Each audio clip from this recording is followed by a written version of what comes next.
नमस्कार. सातारावाच्या बातमीपत्रात मी गुरुनाथ तुमचं मनापासून स्वागत करतो.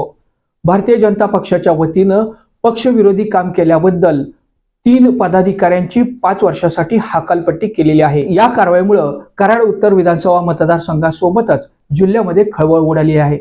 पक्षविरोधी काम केल्याबद्दल भारतीय जनता पक्षाचे प्रदेशाध्यक्ष तसेच जिल्हाध्यक्ष यांच्या सूचनेनुसार संघटनात्मक कारवाई म्हणून या विशेष कारवाईकडे पाहिलं जात आहे. भारतीय जनता पक्षाच्या किसान मोर्चाचे सरचिटणीस रामकृष्ण वेताळ, सचिन नांगरे, महादेव साळुंके अशा 3 पदाधिकाऱ्यांवरती ही कारवाई करण्यात आलेली आहे. भारतीय जनता पक्षाच्या वरिष्ठ नेत्यांना या संदर्भात माहितीची प्रत सादर करण्यात आलेली आहे.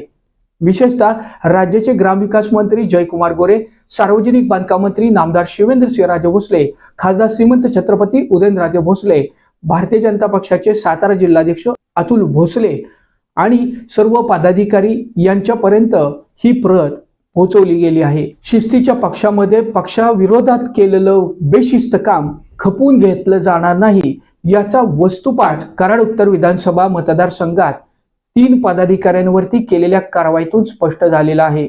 शिस्तीचा पक्ष म्हणून भारतीय जनता पक्षाकडे नेहमीच पाहिलं जातं.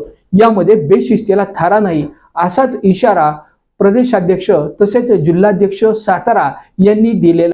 जिल्हा परिषद पंचायत समिती निवडणुकीच्या रणधुमाळीत भारतीय जनता पक्षानं ही केलेली कारवाई राजकीय वर्तुळात एकच खळबळ उडालेली आहे.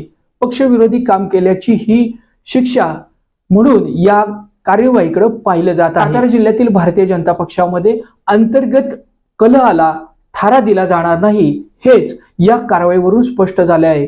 पक्ष आणि पक्षाची निष्ठा या संदर्भात वरिष्ठ पातळीवरती देखील अत्यंत बारकाईनं सर्वांचंच लक्ष आहे. बांधणी, संघटन आणि शिस्त याला महत्त्व दिलं असल्याचं या कारवाईतून स्पष्ट झालेलं आहे.